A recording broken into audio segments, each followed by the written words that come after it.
नमस्ते। Hindi tutorial classes में आप सबका स्वागत है। आज हम लोग वर्ग 9 के हिंदी के पुस्तक स्पर्श के दूसरे अध्याय रहीम के पद को रहीम के दोहे को पढ़ेंगे। लेकिन उसके पहले आप वीडियो को लाइक कर दें, शेयर करें और कमेंट बॉक्स में जाके कमेंट करें। और अगर अभी तक चैनल को सब्सक्राइब नहीं किया है तो सब्सक्राइब कर बेल आइकन को जरूर दबाएं ताकि समय से नए वीडियो का नोटिफिकेशन आप सबको मिलता रहे। अब हम लोग आते हैं विषय वस्तु पर कि रहीम अपने पहले पद में मनुष्यों के वास्तविक जीवन में प्रेम अर्थात मैत्री के महत्व को बताते हुए कहते हैं कि कभी किसी भी परिस्थिति में हठात किसी से भी संबंध नहीं तोड़ना चाहिए। मतलब संबंध को बिगाड़ने से बचना आवश्यक है। कारण प्रेम का धागा एक बार टूटने के बाद उसे दोबारा जोड़ा जाए तो उसमें गांठें पड़ जाती है, वह पहले की भांति नहीं जुड़ पाती। इसमें अविश्वास और संदेह की दरारें पड़ जाती।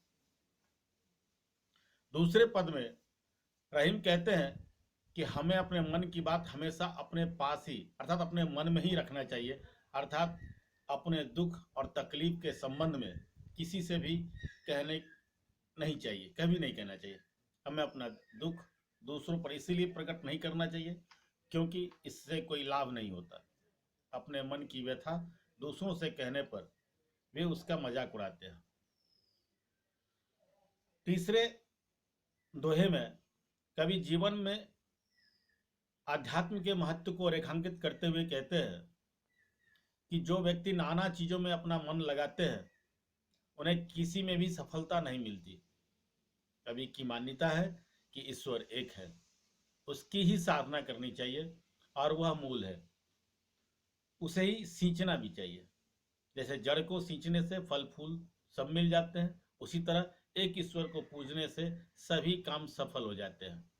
केवल एक ईश्वर की साधना पर सभी को ध्यान लगाना चाहिए।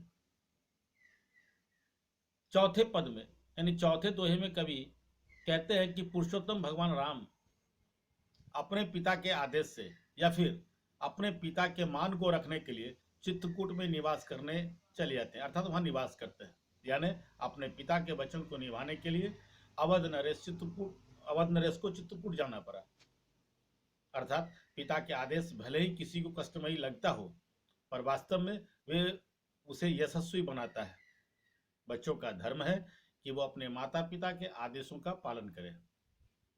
पांचवें दोहे में रहीम कहते हैं कि दोहे में भले ही अक्षर और शब्द कम होते हों पर उसके अर्थ ठीक उसी प्रकार काफी गहरे होते हैं जैसे नट कुंडली मारने की कला में सिद्ध होने के कारण छलांग एक ही छलांग में ऊपर चढ़ जाता है।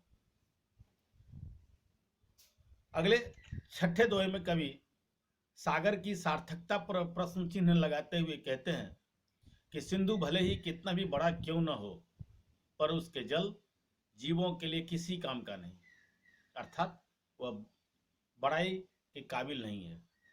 कवि समुद्र की जगह कीचड़ के जल को अधिक उपयुक्त मानते हुए कहते हैं कि ये अलग बात है कि कीचड़ में पानी कम होता है पर छोटे छोटे जीव तो कीचड़ के पानी को ही पीकर तृप्त होते हैं, जबकि सागर के किनारे से लोग प्यासे ही चले जाते हैं।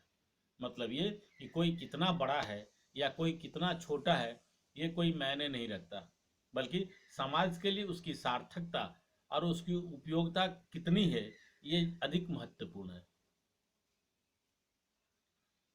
सातवें दोहे में रहीम कहते हैं कि जिस तरह संगीत की मोहनी तान पर रीस कर हिरन अपने प्राण तक त्याग देता है, उसी प्रकार मनुष्य धन वैभव आदि पर मुग्ध होकर धन अर्जित करने की अपना उद्देश्य बना लेता है और उसी उद्देश्य की पूर्ति के लिए वो सब कुछ त्यागने को भी तैयार हो जाता है। पर वो मनुष्य तो पशु से भी बदतर होता है जो रीस कर भी किसी को कुछ भी नहीं देता। अपने आठवें दोहे में रहीम कहते हैं कि अगर किसी भी परिस्थिति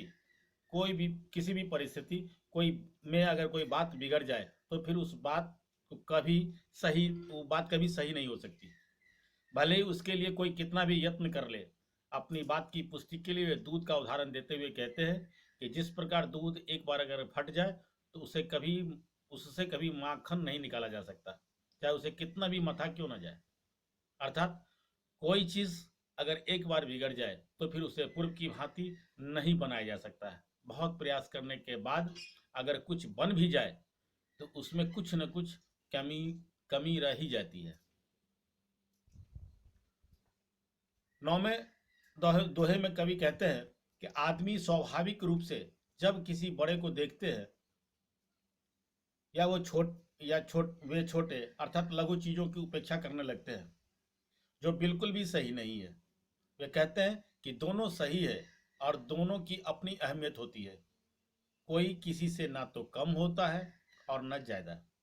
जैसे सुई से होने वाले काम को ना तो हम तलवार से कर सकते हैं और ना ही तलवार से होने वाले काम को सुई से किया जा सकता है। मतलब किसी को भी छोटा नहीं समझना चाहिए। 10वें दोहे में रहीम की माने तो वे कहते हैं कि विपत्ति के समय भी लोग सिर्फ उसी की सहायता करते हैं जिनके पास सामर्थ्य होता है। सामर्थ्यहीन व्यक्तियों की कोई भी सहायता नहीं करता। इसके लिए वे जलस यानी जलीय जीवों का उदाहरण देते हुए कहते हैं कि सूर्य भले ही समस्त चीजों के जीवन का बड़ा आधार होता हो, पर वो भी पानी के अभाव में जलीय जीवों के जीवन की रक्षा नहीं कर सकता। ठीक उसी प्रकार सामर्थ्यहीन व्यक्तियों के भी कोई सहायता नहीं करता है। अपने 11वें दोहे में कवि पानी शब्द के महत्व को बताते हुए कहते हैं कि पानी के बिना सब सूना होता है। अर्थात जीवन में पानी होना ही चाहिए। अपने इस दोहे में कवि बड़ी खूबसूरती के साथ पानी के शब्द का प्रयोग करते हुए बताते हैं कि मोती, मनुष्य और चूने से पानी को अगर पानी बाहर निकाल देते हैं तब ये सब महत्वहीन हो जाते हैं। यहाँ मोती में पानी का मतलब उसकी चमक से, मनुष्य में पानी का मतलब आदमी के अंदर के शर्म या हया से, तथा चूने में पानी का अर्थ नीर अर्थात जल से है। अभी इस वीडियो के लिए फिलहाल इतना ही। आप वीडियो को लाइक करें, शेयर करें, कमेंट बॉक्स में जाकर कमेंट करें और अभी तक अगर चैनल को सब्सक्राइब नहीं किया तो सब्सक्राइब कर बेल आइकन को दबाना ना भूलें, ताकि समय से अपलोड होने वाले दूसरे नए वीडियो का नोटिफिकेशन आपको मिलता रहे। शेष अगले वीडियो में। धन्यवाद। आप देखते रहिए हिंदी ट्यूटोरियल क्लासेस।